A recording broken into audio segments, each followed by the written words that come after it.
চলুন এবার নজর রাখবো খড়দার 12 নম্বর ওয়ার্ডের দিকে, কারণ সেখানে বেনিয়মের অভিযোগ উঠছে। এই যে দেখছেন এই আবাসনকে তৈরি ঘিরেই বিক্ষোভ, আর সেই বিক্ষোভে রীতিমতো হুমকি। স্থানীয়দের বিক্ষোভ হঠাতে হুমকি, দাদাগিরি, কার বিরুদ্ধে অভিযোগ? কাউন্সিলর ঘনিষ্ঠ। আগে দেখাই ঠিক কি পরিস্থিতি তৈরি হয়েছিল, দেখুন।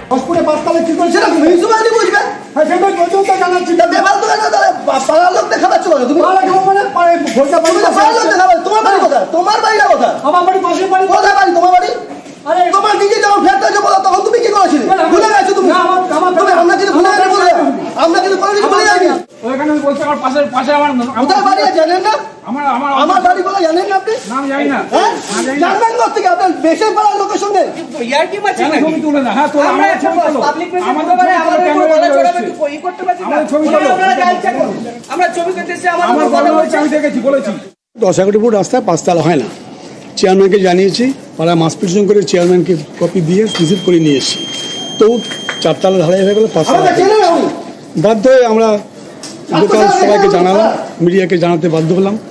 এবার মিডিয়া জানি আবার জানি 5 তলা কেন হবে, ওটার তো আসেই না, বললেও শেষ করি।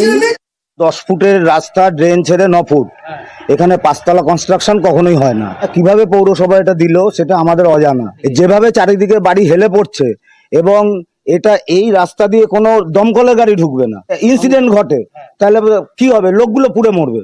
বেনিয়ম ভাবে বহুতল বাড়ি এভাবে হবে কেন? পুরো অনুমতি নিয়ে স্থানীয়রা সরব হচ্ছে, আর বিক্ষোভ চলাকালীন কি দেখা গেল? একেবারে বাইকে এসে হুমকি, ক্যামেরা বন্দী হয়েছে হুমকি, দাদাগিরির ছবি। কিন্তু পুরো অনুমতি কি ছিল? ঠিক কি ঘটেছে আরো ডিটেল জানবো। সুবীর রয়েছে আমার সঙ্গে। সুবীর, যে অভিযোগ স্থানীয়রা করছে যে পুরসভা অনুমতি দিয়েছে, কিভাবে অনুমতি দিল? এখানেই তো একটা বড় প্রশ্ন। সুরাহা কিছু পাওয়া গেল?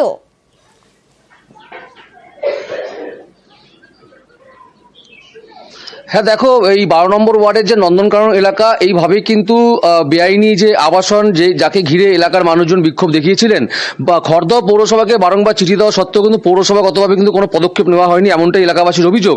এবং তারপরেই যখন তারা আবাসনের সামনে বিক্ষোভ দেখান, এবং সেই সময় কিন্তু যেটা তাদের অভিযোগ, এবং সেটা ক্যামেরাতে ধরা পড়েছে, কাউন্সিলর ঘনিষ্ঠ যে যুবক, অর্থাৎ ডাকনাম এলাকাতে বুয়া প্রদীপ ভৌমিক, সে কিন্তু বাইক করে এসে কিন্তু বিক্ষোভকারীদের হুমকি দিতে দেখা গেছে। এবং সেই জায়গা থেকে এলাকার যারা বিক্ষোভকারী তারা কিন্তু আতঙ্কে রয়েছেন।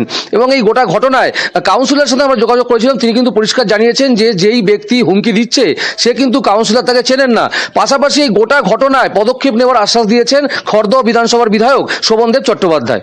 একেবারে সুবীর, এবং এই যে ছবি আপনারা দেখতে পাচ্ছেন যেখানে হুমকি দেওয়া হচ্ছে, হুমকি দাদাগিরির যে ছবি, সেখানে অভিযুক্ত নাকি কাউন্সিলর ঘনিষ্ঠ, কিন্তু কাউন্সিলর বলছেন না, অভিযুক্তকে তিনি চেনেন না, উল্টে তিনি ব্যবস্থার আশ্বাস দিয়েছেন। আপনারই একদম ঘনিষ্ঠ প্রদীপ ভৌমিক, একদম বুয়া, বিক্ষোভকারীদের প্রকাশ্যে হুমকি দিচ্ছে। না প্রদীপ ভৌমিককে প্রথম কথা আমার কেউ ঘনিষ্ঠ নয়, প্রদীপ ভৌমিককে আমি চিনিও না। অভিযোগ জমা পড়েছে, একটা লিখিত অভিযোগ আমাদের পৌরসভাতে জমা পড়েছে, এবং সেটা অভিযোগটা খতিয়ে দেখা হচ্ছে। সকলে মিলে আমাদের যে বিল্ডিং কমিটি আছে বা আমাদের যারা আছেন চেয়ারম্যান, আমাদের ইঞ্জিনিয়াররা, অভিযোগকারী যারা আছেন তাদেরকে ডেকে নিয়ে পৌরসভায় বসে আমরা খুব তাড়াতাড়ি বিষয়টাকে আমরা মেটাবো। স্থানীয়রা যে অভিযোগ করছে সেই অভিযোগে পদক্ষেপের আশ্বাস দিয়েছেন বিধায়ক। এই সমস্ত ব্যাপারটা কর্পোরেশন মানে পৌরসভা কেন্দ্রিক, এটা জিজ্ঞেস করুন কি এমনি চেয়ারম্যানকে যে কি করে পারমিশনটা পেল, তাকে জিজ্ঞেস করুন। এখন এই ইলিগাল গাড়ির পারমিশন যিনি দিয়েছেন বাড়ি করবার, তাকে কি জিজ্ঞেস করুন যে কি করে এটা হচ্ছে। এই চেষ্টা করবো জানার যে কিভাবে এরা পারমিশন পেয়ে যাচ্ছে, যেখানে এই সরু রাস্তার উপরে 5 তলা কেন 3 তলাও পাওয়া যায় না, সেখানে 5 তলা বাড়ি হচ্ছে।